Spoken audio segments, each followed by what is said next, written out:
Welcome to Tamil ஓசைகள். இதுக்காக அது அதுக்காக இதுன்னு சொல்லி நான் ஒரு ரெசிபி செய்ய வலிக்கிட்டு இப்போ 3-in-1 ரெசிபி ஆக்கிட்டேன். ஒரே இடத்துல 3 ரெசிபி வந்திருக்குது. இது எங்களுக்கு இங்கே தமிழ் அண்டு இல்லை ஏசியன் கடையில் தான் இந்த மரவள்ளி கிழங்கு ஃப்ரெஷ்ஷாக கிடைக்குது. நான் மெழுகு போட்டு வாரபடியாக இப்போவுமே நம்பி வாங்கல. அதால் நான் ஃப்ரோசன் கிழங்கு தான் கூடுதலாக பாவிக்கிறேன் நான். ஆனால் இப்போ இடக்கிட வாங்கி பார்க்குறேன்னு கொஞ்சம் நல்ல கிழங்கு வருது. அதில் தான் சரி நல்ல கிழங்காக இருக்கேன்ட்டு இந்த கிழங்கு ரெசிபி ஒருக்கா செய்வோம்ண்டு இதை செய்ய வலிக்கிறேன். அதில் ஒரு பிரச்சனை என்னென்னு சொன்னால் வீடியோ அது என்னமோ தட்டுப்பட்டு சுட்டியான ஸ்லோ மோஷனுக்கு போயிட்டுது. அதை எப்படி ஸ்பீட்டாக போட்டாலும் அது ஸ்லோவாக தான் வருது. சரி போனால் போகுது, கொஞ்சம் ஸ்லோவாக போட்டுமெண்டு விட்டு எல்லாம் இல்லை, இந்த ஆரம்பம் மட்டும்தான் விட்டிருக்கிறேன். சரி இந்த ரெசிப்பியை இனி பாருங்க தொடர்ந்து. கிழங்கெல்லாம் கழுவி தண்ணி விட்டு அவிய வச்சிருக்கிறேன். அதுக்கு அளவுக்கு உப்பு போடுறேன். கல்லுப்பு தான் நல்லது, உடம்புக்கு நல்லது, டேஸ்டும் நல்லா இருக்கும் கல்லுப்பு.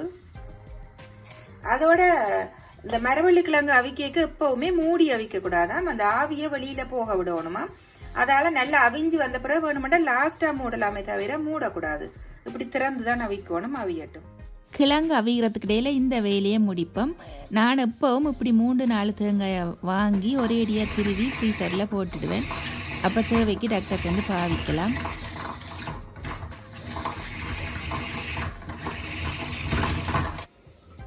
இங்கே பாருங்க, திருவின தேங்காய் பூவை இப்படி டின்னுகளில் போட்டு ஃப்ரீசரில் வச்சு விட்டால் தேவையான நேரம் எடுத்துக்கொள்ளலாம். ஆனால் அந்த டின்னில் போடேக்கில் இப்படி நோமலாக போடணுமே தவிர அமர்த்தி விடக்கூடாது.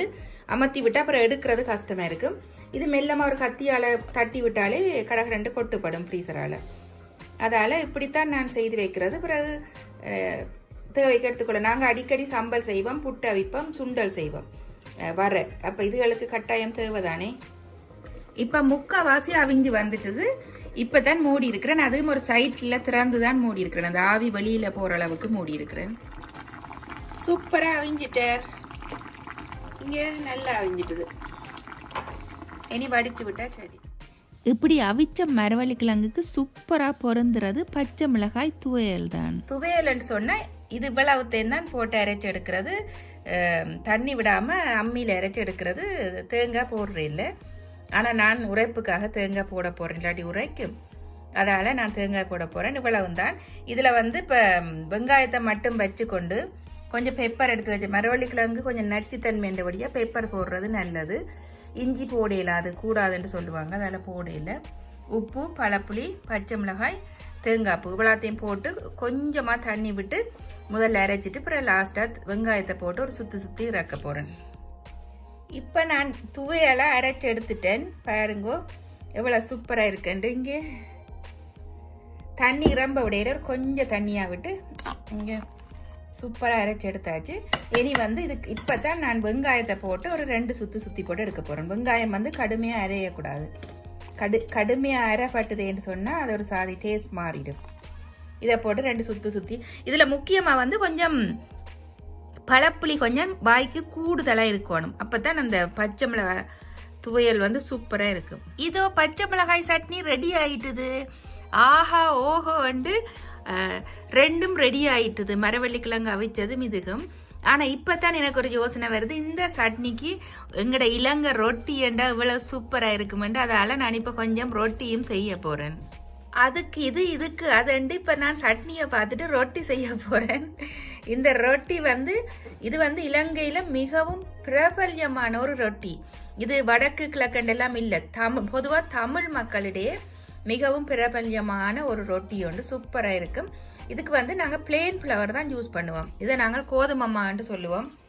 வெள்ளையா இருக்கும் பிளெயின் ஃப்ளவர். இதுதான் அந்த ஒரிஜினல் டேஸ்ட்டை கொடுக்கும். இது உடம்புக்கு கூடாதுன்றாலும் இப்போ பாதி இருந்துட்டு ஆசைக்கு ஒரு நாளைக்கு செய்து சாப்பிடலாம். இதுக்கு நான் மாவு எடுத்துருக்கிறேன். இதுக்கு அளவெல்லாம் இல்லைன்னா சும்மா ஒரு 300 கிராம் பெருமண்டு நினைக்கிறேன் போட்டிருக்கிறேன். அதுக்கு நீங்கள் எவ்வளோ வெங்காயம் வேணுமென்றாலும் போடலாம், சூப்பராக இருக்கும். ரொம்ப வெங்காயம் போடுறது தான் இதுக்கு. அதே மாதிரி பச்சை மிளகாய் குட்டி குட்டியாக வெட்டி வச்சிருக்கிறேன். பச்சை மிளகாய் உரைப்புக்கு தக்கன போடுறது. இந்த ரொட்டின்ற ஸ்பெஷலே ஃப்ரெஷ்ஷாக திருவின தேங்காய் பூ போடுறது. ஒரு 1/2 கிலோ மாவுக்கு பாதி தேங்காய் திருவி போடலாம். இது வந்து நான் குறைய எடுத்துருக்கிறபடியாக குறைய தேங்காய் போடுறேன். மற்றது கொஞ்சமாக உப்பு சேர்க்குறேன், தேவைக்கு உப்பு. இவ்வளவு தான். இதை சுட்டாரின தண்ணி விட்டு கொஞ்சம் கொஞ்சமாக மிக்ஸ் பண்ணி எடுத்தா சரி. இதுதான் ஸ்பெஷல் ரொட்டி, சூப்பராக இருக்கும், எல்லாரும் விரும்பி சாப்பிடுவாங்க. இதுக்கு விதம் விதமாக சட்னி செய்வினம், எந்த சட்னியும் செய்யலாம். கூடுதலாக மாசி சம்பல் இருக்கும், அதுக்கும் நல்லா இருக்கும். நான் இன்றைக்கு பச்சை மிளகாயை பார்த்த உடனே சட்னியை எனக்கு இதையும் கொஞ்சம் செய்வோம். மரவள்ளிக்கிழங்கு விருப்பம் இல்லாட்டி இதையும் எடுத்து சாப்பிடலாம், இல்லோ சாப்பிட்றாக்கள். அப்படியே டின்னரை முடிச்சிடலாமன்ட்டு பிளானை மாற்றிட்டேன். இந்த ரொட்டியும் இறுக்கமாக குழைக்கக்கூடாது. இங்கே பாருங்கோ, இப்படித்தான் குழைச்சி எடுக்கிறது. இங்கே பாருங்க, இப்போ சூப்பராக வந்திருக்கு. இப்படி தான் இருக்கணும். ஆக இறுக்கமாக சப்பாத்தி மாதிரி இருக்கக்கூடாது. ஓகே, இது வந்து ஊற வைக்கணும் எல்லாம் இல்லை, இப்போவே சுட்டு எடுக்கலாம். இப்போ ரொட்டி சுடுறதுக்கு நான் எல்லாம் அடுப்பில் வச்சு சூடாயிட்டு, இது வந்து நான்ஸ்டிக் தான், பெருசாக ஒட்டாது. இந்த முறை நான் எண்ணெயில் பொரிச்சு எடுக்கல, அடுப்பில் தான் லைட்டாக எண்ணெய் போட்டு சுட்டு எடுக்க போகிறேன். இதுக்கு வந்து இந்த ரொட்டிக்கு வந்து இப்படி தண்ணியை நினைச்சு, வடை சுடுற மாதிரி தண்ணியை நினைச்சு ஒரு உருண்டை எடுத்து இப்படி கையில் அமர்த்தினாலே சரி. இந்த ரொட்டி கொஞ்சம் மொத்தமாக இப்படித்தான் இருக்கணும், ஷேப்பாக எல்லாம் வரணுமெண்டு இல்லை. இப்படித்தான் இப்படியே போட்டு எடுத்தா சூப்பராக இருக்கும். இதுல 2 ரொட்டி போடலாம் போல இருக்கு.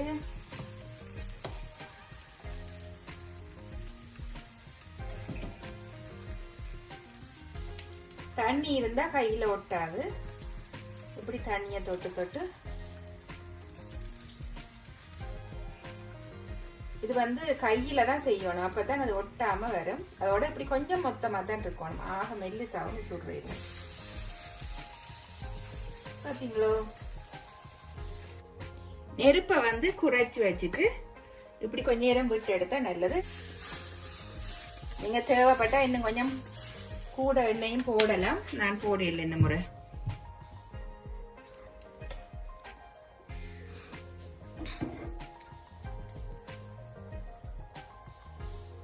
சூப்பரா வாரர். அது அப்படியே பிரண்டு வந்த பிறகு பிரட்டி விடுவோம்.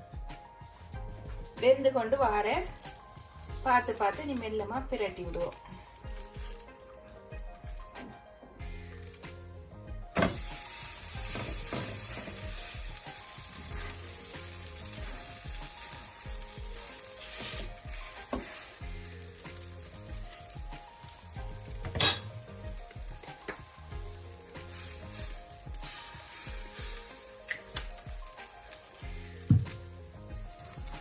நெருப்பு கொஞ்சம் மீடியம் ஹீட்ல தான் வச்சுக்கொண்டு செய்யணும், அப்பதான் உள்ளுக்கு அவிஞ்சு வரும்.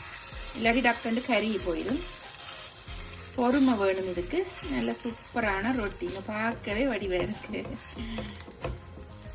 இப்படியே பிரட்டி பிரட்டி எடுக்க வேண்டியதான். பிள்ளைகளுக்கு கொஞ்சம் தேவைப்பட்டா கொஞ்சம் எண்ணெய் விட்டு லைட்டா பொரிக்கிற மாதிரி செய்யலாம். இதோ இப்பொழுது பாருங்கோ, அவிச்ச மரவள்ளி கிழங்கு, பச்சை மிளகாய் சட்னி, சம்பல், துவையல், அதோட ஸ்ரீலங்கன் ஃபேமஸ் ரொட்டி, தேங்காய்பூ ரொட்டி.